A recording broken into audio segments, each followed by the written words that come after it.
Today we are going to be solving some rate problems, and these are very similar to distance, rate, and time problems. However, instead of a distance, we're going to be dealing with a job.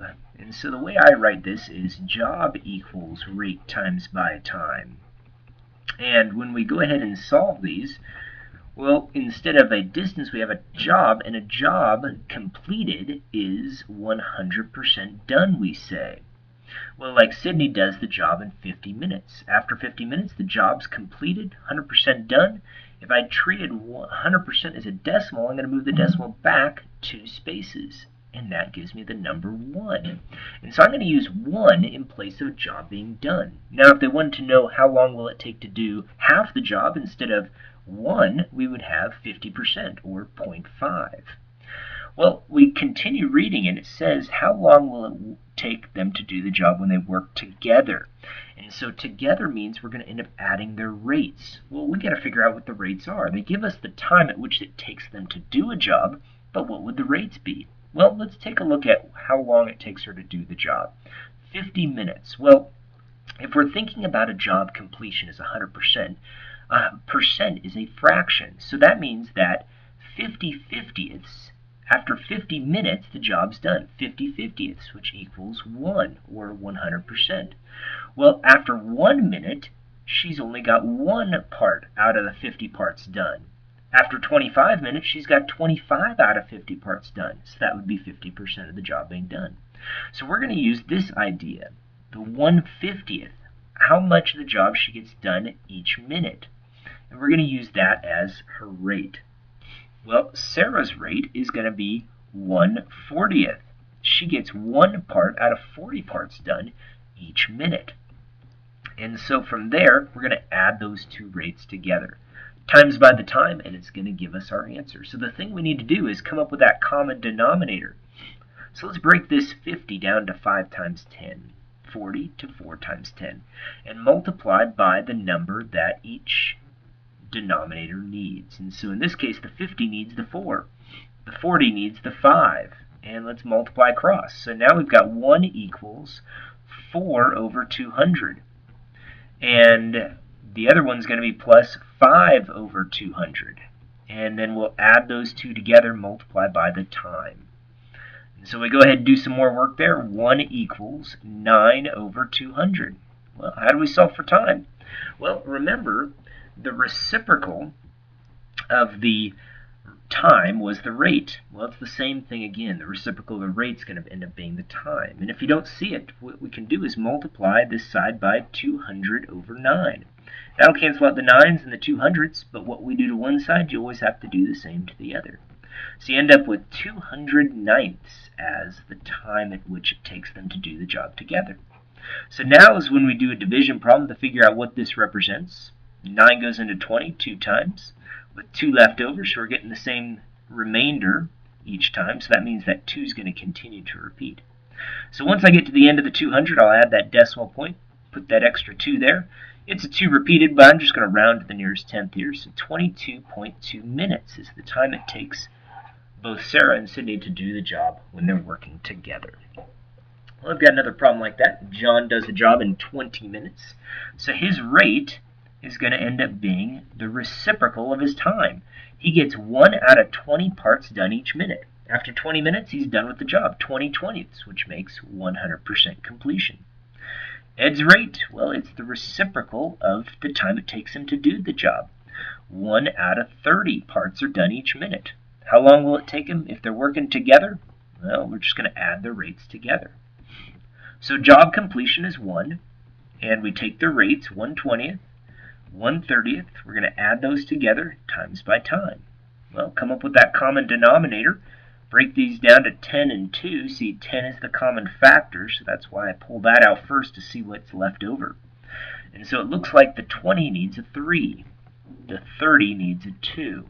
And so we go ahead and multiply across. We now have 1 equals 3/60ths plus 2/60ths. And those get added together and then multiplied by the time, it'll equal a job completion of 1.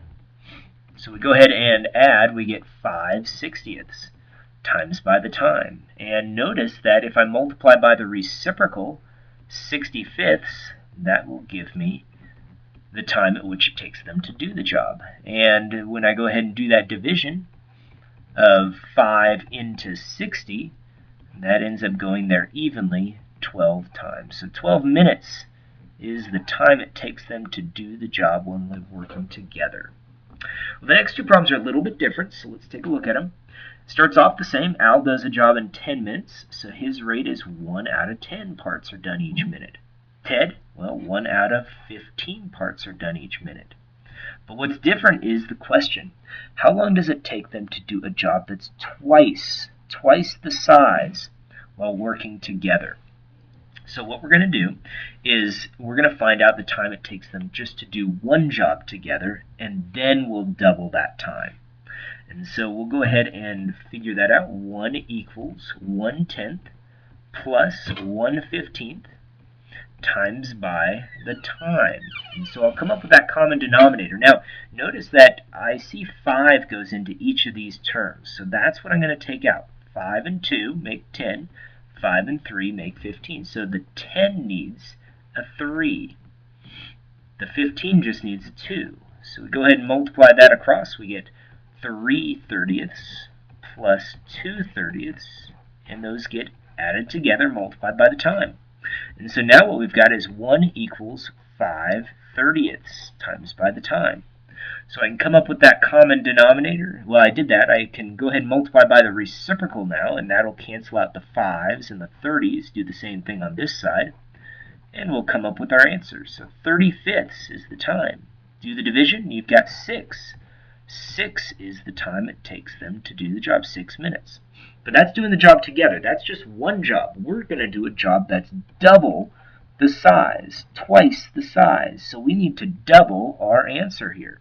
So 6 times by 2. And again, I did that times by 2 because it's twice as large.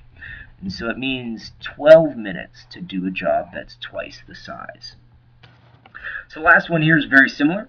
Just talking, instead of people doing a job, it's 2 pipes. They're filling a tank, which is doing a job. And so 20 minutes to do a job here, 15 minutes for pipe B to fill the same tank. How long will it take them to fill a tank triple the size? Triple the size means 3 times the size. So let's do the same thing. Let's find out how long it's going to take them to do the job while working together. And so I know they're working together because both pipes valves are open. Both pipe valves are open, so that means they're both working together.